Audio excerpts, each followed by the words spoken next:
ಪೂರ್ವ ಕರಾವಳಿ ಮೈದಾನವು ಉದ್ದವಾಗಿದೆ, ಅಗಲವಾಗಿದೆ, ಕಡಿದಾಗಿದೆ, ಕಿರಿದಾಗಿದೆ.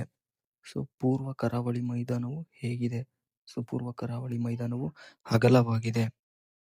ಎರಡನೇ ಪ್ರಶ್ನೆ, ಲಡಾಖ್ ಪ್ರಸ್ಥಭೂಮಿಯು ಕಂಡುಬರುವುದು ಇಲ್ಲಿ? ಮಧ್ಯ ಹಿಮಾಲಯದಲ್ಲಿ, ಮಹಾ ಹಿಮಾಲಯದಲ್ಲಿ, ಶಿವಾಲಿಕ್ ಬೆಟ್ಟಗಳಲ್ಲಿ, ಪರ್ಯಾಯ ಪ್ರಸ್ಥಭೂಮಿಯಲ್ಲಿ.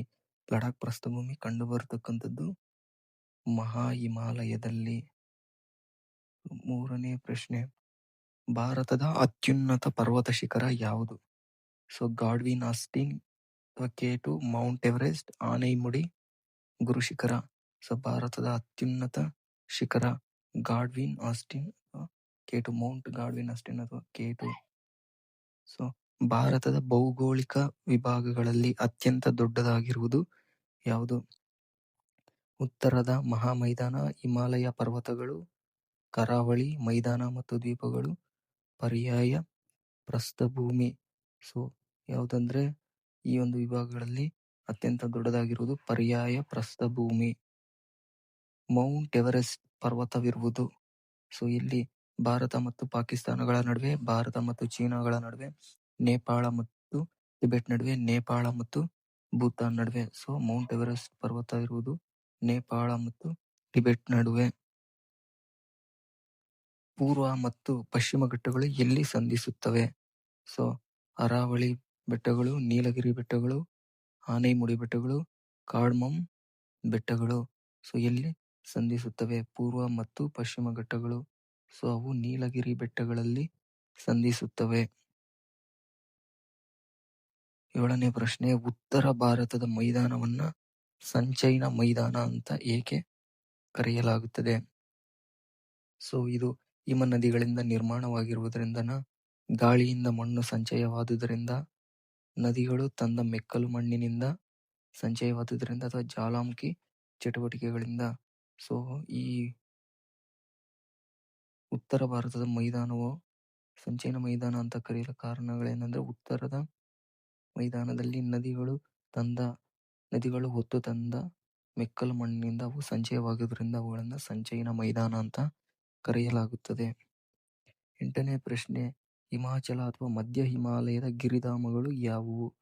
ಡಾರ್ಜಿಲಿಂಗ್, ಗ್ಯಾಂಗ್ಟಾಕ್, ಶಿಮ್ಲಾ, ಮಸೂರಿ, ನೈನಿತಾಲ್, ಡಾರ್ಜಿಲಿಂಗ್, ರಾಣಿಬೇತ್, ಚಕ್ರಾತ. ನೈನಿತಾಲ್, ಡಾರ್ಜಿಲಿಂಗ್, ಊಟಿ, ಕೊಡೈಕೆನಾಲ್.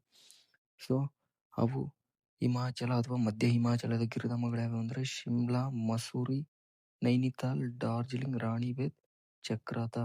ಇವು ಮಧ್ಯ ಹಿಮಾಲಯದ ಗಿರಿಧಾಮಗಳಾಗಿವೆ. ಡೂನ್ಗಳೆಂದರೇನು?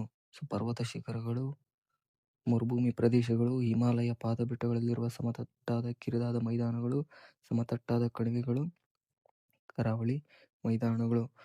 ಏನು ಈ ಡೂನ್ಗಳೆಂದರೆ ಹಿಮಾಲಯದ ಪಾದಬೆಟ್ಟಗಳಲ್ಲಿರುವ ಸಮತಟ್ಟಾದ ಕಿರಿದಾದ ಮೈದಾನಗಳನ್ನ ನಾವು ಏನಂತ ಕರಿತೀವಿ? ಡೂನ್ಗಳಂತ ಕರಿತೀವಿ. 10ನೇ ಪ್ರಶ್ನೆ, ಭೂ ಇತಿಹಾಸದ ಪ್ರಕಾರ ಅತಿ ಪುರಾತನ ಭೂಭಾಗ ಯಾವುದು?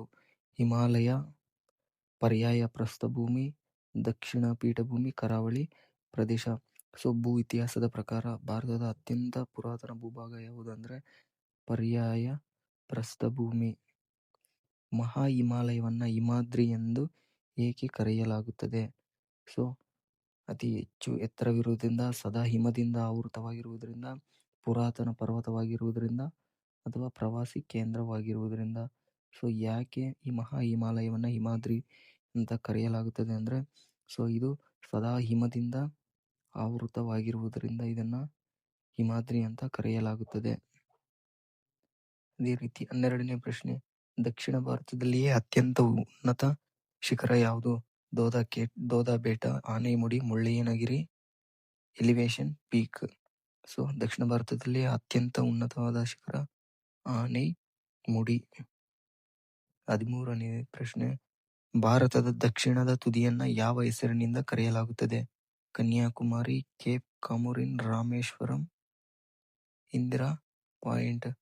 ಭಾರತದ ದಕ್ಷಿಣದ ತುದಿಯನ್ನ ಇಂದಿರಾ ಪಾಯಿಂಟ್ ಅಂತ ಕರೆಯಲಾಗುತ್ತದೆ. 14ನೇ ಪ್ರಶ್ನೆ, ಭಾರತದ ಆದರ್ಶ ಕಾಲಮಾನವು ಯಾವ ರೇಖಾಂಶವನ್ನ ಆಧರಿಸಿದೆ? 75 ಡಿಗ್ರಿ ಪೂರ್ವ ರೇಖಾಂಶ, 82.5 ಡಿಗ್ರಿ ಪೂರ್ವ ರೇಖಾಂಶ, 90 ಡಿಗ್ರಿ ಪೂರ್ವ ರೇಖಾಂಶ, 0 ಡಿಗ್ರಿ ಪೂರ್ವ ರೇಖಾಂಶ. 82.5 ಡಿಗ್ರಿ ಪೂರ್ವ ರೇಖಾಂಶವನ್ನ ಭಾರತದ ಆದರ್ಶ ಕಾಲಮಾನವಾಗಿದೆ. ಈ ರೇಖಾಂಶವನ್ನು ಭಾರತದ ಆದರ್ಶ ಕಾಲಮಾನವು ಆಧರಿಸಿದೆ. ಅದೇ ರೀತಿ 15ನೇ ಪ್ರಶ್ನೆ, ಪಶ್ಚಿಮ ಘಟ್ಟಗಳನ್ನ ಮಹಾರಾಷ್ಟ್ರ ಮತ್ತು ಕರ್ನಾಟಕದಲ್ಲಿ ಯಾವ ಹೆಸರಿನಿಂದ ಕರೆಯಲಾಗುತ್ತದೆ? ನೀಲಗಿರಿ, ಸಹ್ಯಾದ್ರಿ, ಅರಾವಳಿ, ವಿಂಧ್ಯ ಪರ್ವತಗಳಂತ. ಇದಕ್ಕೆ ಸರಿಯಾದ ಉತ್ತರ ಪಶ್ಚಿಮ ಘಟ್ಟಗಳನ್ನ ಮಹಾರಾಷ್ಟ್ರ ಮತ್ತು ಕರ್ನಾಟಕದಲ್ಲಿ ಸಹ್ಯಾದ್ರಿ ಎಂಬ ಹೆಸರಿನಿಂದ ಕರೆಯಲಾಗುತ್ತದೆ. ಸಹ್ಯಾದ್ರಿ ಬೆಟ್ಟಗಳು ಅಂತ.